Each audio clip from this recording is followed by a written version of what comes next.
नमस्कार दोस्तों। मैं डॉक्टर कुणाल पै एक पीडियाट्रिक नेफ्रोलॉजिस्ट हूँ और मैं मुंबई में प्रैक्टिस करता हूँ। और आज का वीडियो होगा हमारे नेफ्रोटिक सिंड्रोम के ट्रीटमेंट का पार्ट 4, जिसमें हम स्टेरॉयड डिपेंडेंट नेफ्रोटिक सिंड्रोम के बारे में बात करने वाले हैं। और वीडियो में आगे जाने से पहले मैं एक डिस्क्लेमर देना चाहूँगा कि ये वीडियो सिर्फ और सिर्फ एजुकेशनल पर्पज़ के लिए ही है। Please consult your doctor for medical advice. इस वीडियो को मेडिकल एडवाइस की तरह मत लेना। और मैं अनाउंस करना चाहूँगा कि हमारे किडनी वॉरियर मेंबरशिप्स भी चालू हो चुके हैं। ये मेंबरशिप का फ़ायदा ये है कि आप आपके सारे डाउट्स सॉल्व कर सकते हैं किडनी रिलेटेड। सो जल्द से जल्द ये मेंबरशिप लीजिए, ज़्यादा महंगा नहीं है। एंड अगर आप एक किडनी मरीज़ हो या आपका बच्चा किडनी मरीज़ हो तो फिर ये मेंबरशिप आपके लिए काफ़ी फ़ायदेमंद होगा, बिकॉज़ आपको एक रेगुलर कंसल्टेशन जितना इतना स्पेंड नहीं करना है, बिकॉज़ आपके दिमाग में काफ़ी सारे डाउट्स होते रहेंगे। सो आप इजीली मुझे कांटेक्ट कर सकते हैं थ्रू यूट्यूब। सो जल्द से जल्द ले लीजिए ये मेंबरशिप। बट हाँ, डेफिनेटली ये एक ऑनलाइन कंसल्टेशन नहीं रहेगा। इट विल जस्ट भी आपके अगर डाउट्स है तो वो डेफिनेटली सॉल्व होंगे, मेडिकल एडवाइस नहीं दिया जाएगा। सो ध्यान में रखिए। और वीडियो में आगे बढ़ने से पहले मैं चाहूँगा कि आप ये 4 वीडियोस एक बार पहले देख लीजिए, जिसमें नेफ्रोटिक सिंड्रोम कब ठीक होता है, nephrotic syndrome treatment part 1, part 2 और पार्ट 3। अगर आपने ये 3 वीडियोस देख लिए तो पार्ट 4 वीडियो बहुत आसानी से आपको समझ में आएगा। तो चलो आगे बढ़ते हैं। तो स्टेरॉयड डिपेंडेंट नेफ्रोटिक सिंड्रोम समझने के पहले हमें एक नेफ्रोटिक सिंड्रोम पेशेंट का रेगुलर कोर्स जो रहता है वो समझना पड़ेगा। तो ये देखते हैं। ये एक नेफ्रोटिक सिंड्रोम का पेशेंट है, उसे पहली बार नेफ्रोटिक सिंड्रोम हुआ है। अब वो डॉक्टर के पास जाता है और डॉक्टर उसे स्टेरॉइड स्टार्ट करता है। पहले 6 वीक्स डेली होता है स्टेरॉइड्स, और फिर उसके बाद 6 वीक्स के बाद ऑल्टरनेट डे। अब वो ठीक हो गया है और वो रेमिशन में चला गया है।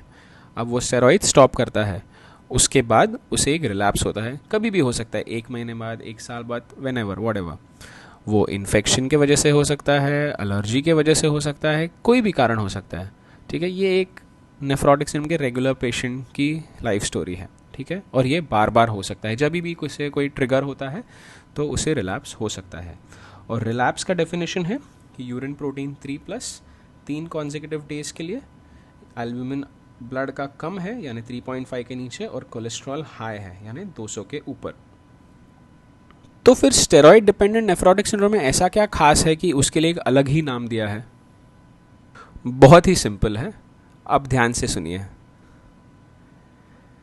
यह है नेफ्रोटिक सिंड्रोम का पेशेंट, पहला एपिसोड हुआ, दवाई दी, ठीक हो गया, रेमिशन में चला गया, और फिर रिलैप्स हुआ।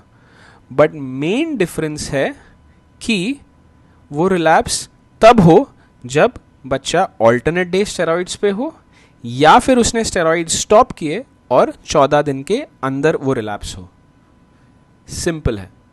और सबसे मेन बात कि ये 2 बार बैक टू बैक होना चाहिए, 2 कॉन्जिक्यूटिव टाइम्स, फिर ही हम स्टेरॉइड डिपेंडेंट नेफ्रोटिक सिंड्रोम का लेबल किसी पेशेंट को दे सकते हैं। नहीं समझा? डोंट वरी, ये एक एग्जाम्पल देखो, फिर आपको ईजिली सब समझ जाएगा।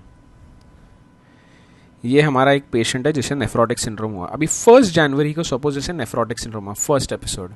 ठीक है, उसकी बॉडी पूरी सूज गई, हमने स्टेरॉइड स्टार्ट किए डेली 6 वीक्स के लिए, वो रेमिशन में चला गया। ठीक है, अब जो सेकेंड 6 वीक्स है जहाँ पे हम ऑल्टरनेट डे स्टेरॉइड्स देते हैं, हमने स्टार्ट कर दिए। ठीक है, यहाँ पे। ठीक है, और ये है 14 फेब, 1 जन से चालू किया, 6 हफ्ते हो जाते हैं 14 फेब को।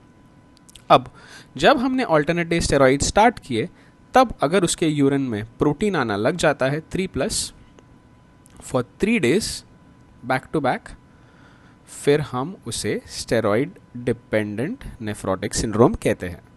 सिंपल, ये हुआ टाइप 1। और जो दूसरा टाइप का नेफ्रोटिक सिंड्रोम है उसमें ये एग्जाम्पल है। अभी हमारा ये पेशेंट है, उसको 1 जन पे पहली बार नेफ्रोटिक सिंड्रोम होता है। अभी बॉडी सूज गई है, हमने दवाई चालू की और पेशेंट रेमिशन में चला गया। अभी हमने 12 हफ्ते दवाई दे दी। ठीक है, 6 + 6 वीक्स। अभी जब ऑल्टरनेट डे स्टेरॉइड्स चल रहे थे तभी तो उसे कोई रिलैप्स नहीं हुआ। ठीक है, कोई प्रोटीन लीकेजेस नहीं हुए। 31 मार्च को 12 हफ्ते ख़त्म हो जाते हैं, ठीक है, 6 + 6 वीक्स ख़त्म हो गए। अब यहाँ पे हमने स्टेरॉइड्स स्टॉप कर दिए, ठीक है। और फिर अगर 14 अप्रैल के पहले उसे यूरिन में प्रोटीन्स आना चालू हो गया और 3+ हुआ 3 दिन के लिए, फिर हम उसे स्टेरॉइड डिपेंडेंट नेफ्रोटिक सिंड्रोम कहते हैं। इजी। एक बहुत ही इंपॉर्टेंट चीज़ बताना चाहूँगा कि ये रिलैप्सेस इन्फेक्शन के कारण नहीं होने चाहिए, ये नॉन इन्फेक्शियस रिलैप्सेस होने चाहिए। तो फिर आते हैं मेन मुद्दे पे, क्या होता है स्टेरॉइड डिपेंडेंट नेफ्रोटिक सिंड्रोम का ट्रीटमेंट। तो हमें एक बात समझनी है कि नेफ्रोटिक सिंड्रोम जब स्टेरॉइड डिपेंडेंट होता है तो वो स्टेरॉइड्स को रिस्पॉन्ड ज़रूर करता है, पर बिकॉज बॉडी स्टेरॉइड्स पे डिपेंडेंट है, जब हम स्टेरॉइड्स कम करते हैं तो रिलैप्सेस होते हैं। इसका मतलब ये है कि हमारा ट्रीटमेंट सक्सेसफुल तब नहीं होगा जब सिर्फ स्टेरॉइड्स ट्रीटमेंट रहेंगे, सो हमें एक्स्ट्रा मेडिसिन ऐड करने पड़ेंगे। तो वैसे कौन से मेडिसिन है जो हम स्टेरॉइड डिपेंडेंट नेफ्रोटिक सिंड्रोम में यूज़ करते हैं? तो सबसे पहले है साइक्लोफॉस्फेमाइड और दूसरा है एमएमएफ। अगर साइक्लोफॉस्फेमाइड की बात करें तो वो टैबलेट फॉर्म और इंजेक्शन फॉर्म में अवेलेबल है। टैबलेट फॉर्म अगर लेना है तो पहले टेस्टिंग करनी पड़ती है कि पेशेंट फिट है कि नहीं, और अगर टैबलेट्स देने हैं तो डेली देना है फॉर 3 मंथ्स, और अगर इंजेक्शंस लेने हैं तो वो मंथली इंजेक्शंस रहते हैं फॉर 6 मंथ्स। उसमें भी सेम टेस्टिंग होती है देखने के लिए कि पेशेंट फिट है या नहीं। और अगर साइड इफ़ेक्ट्स की बात करें तो सबसे पहले है ल्यूकोपीनिया, यानी हमारे खून के सफ़ेद पेशी कम होते हैं, ठीक है। इम्यूनिटी कम होगी बिकॉज साइक्लोफॉस्फेमाइड का इफेक्ट ही एक इम्यूनोसप्रेसेंट है, तो WBC काउंट ड्रॉप होगा। फिर बाल झड़ सकते हैं, इन्फेक्शंस हो सकते हैं, हेमरेजिक सिस्टाइटिस, ये काफ़ी इंपॉर्टेंट कॉम्प्लिकेशन है। जब हम साइक्लोफॉस्फेमाइड लेते हैं तो हमारी पेशाब की थैली में कभी कभी सूजन आती है जिसके कारण ब्लीडिंग हो सकती है, तो जब हम साइक्लोफॉस्फेमाइड लेते हैं तो यूरिन में ब्लड आने के चांसेस है। फिर आते हैं गोनाडल टॉक्सिसिटी। सो अगर हमने साइक्लोफॉस्फेमाइड किसी प्यूबर्टल या प्री प्यूबर्टल बच्चे में दिया तो चांसेस है, नियर प्यूबर्टल, प्री से ज़्यादा नियर प्यूबर्टल, तो चांसेस है कि उसके गोनाड्स पे उसका इफ़ेक्ट हो सकता है, टेस्टिस पे, जिसके कारण स्पर्म काउंट क्वालिटी पे इफ़ेक्ट हो सकता है। हमेशा नहीं होता बट एक हाई रिस्क होता है। सो अगर हमने साइक्लोफॉस्फेमाइड किसी ओल्डर चाइल्ड में दिया तो उसे शायद फ्यूचर में शायद वो बच्चा पैदा नहीं कर सकता। सो इसलिए हम साइक्लोफॉस्फेमाइड हमेशा छोटे बच्चों में देते हैं, बड़ों में नहीं देते। और लास्टली मैलिग्नेंसीज, अगर हमने साइक्लोफॉस्फेमाइड लिया तो कभी कभी कोई बच्चों में कैंसर्स भी ट्रिगर हो सकते हैं। सारे बच्चों में नहीं होता बट हो सकता है अगर लिया है तो। और अगर एमएमएफ की बात करें तो एमएमएफ सिर्फ ओरल फॉर्म में आता है, टैबलेट्स और सिरप फॉर्म में। टैबलेट्स 2 टाइप के आते हैं, प्लेन एमएमएफ और एक एमएमएफ-एस। अगर किसी पेशेंट को रेगुलर एमएमएफ पे अगर कोई स्टमक डिस्टर्बेंसेस होते हैं तो फिर हम उसे एमएमएफ-एस एडवाइस करते हैं। डोज है 600 to 1200 मिलीग्राम्स पर मीटर स्क्वायर पर डे। हम शुरुआत में लो डोज स्टार्ट करते हैं बिकॉज कभी कभी अगर हाई डोज से स्टार्ट किया तो स्टमक डिस्टर्बेंसेस चालू होते हैं। फिर एक बार पेशेंट को वो टॉलरेट हुआ फिर हम डोज बढ़ाते हैं। और अगर साइड इफ़ेक्ट्स की बात की तो सबसे कॉमन है स्टमक पेन, ठीक है, फिर उसमें लूज मोशंस, नौशिया, वज़न घट सकता है, कभी कभी वायरल के गांठ आ सकते हैं स्किन पे, सफ़ेद पेशी कम हो सकते हैं, कभी कभी लिवर के एंजाइम्स SGOT और PT भी बढ़ सकते हैं, और लास्टली इन्फेक्शंस। और साइक्लोफॉस्फेमाइड और एमएमएफ के अलावा हमारे पास और एक मेडिसिन है जिसे हम रिटुक्सिमैब कहते हैं।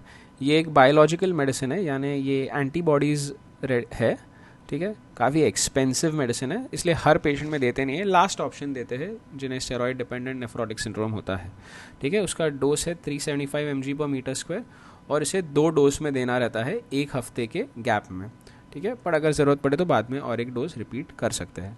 साइड इफ़ेक्ट्स की बात करें तो बिकॉज ये एक बायोलॉजिकल प्रोडक्ट है तो चिल्स, फीवर, सीरम सिकनेस, ये एक टाइप ऑफ एलर्जिक रिएक्शन है, सांस तेज़ होना, कभी कभी लंग इंजरी भी हो सकती है, और न्यूट्रोपीनिया यानी एक स्पेशल टाइप ऑफ सफ़ेद पेशी है जो स्पेसिफिकली कम होता है रिटुक्सिमैब के साथ। रेगुलर मॉनिटरिंग बहुत ज़रूरी है, और ध्यान रखिए साइक्लोफॉस्फेमाइड और एमएमएफ के साथ भी ब्लड टेस्ट करना रेगुलरली ज़रूरी है।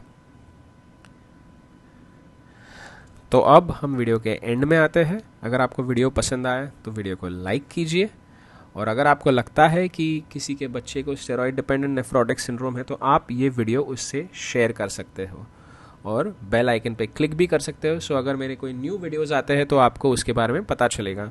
और लास्टली मैं रिक्वेस्ट करूँगा कि अगर आपको ये वीडियो पसंद आए तो चैनल को भी सब्सक्राइब कीजिए, मुझे काफ़ी हेल्प होती है, मेरा चैनल और ज़्यादा प्रमोट होता है और ज़्यादा ज़रूरतमंद लोगों को मेरा चैनल पहुंचता है। इसलिए थैंक यू। तब तक के लिए स्वस्थ रहे। नमस्ते।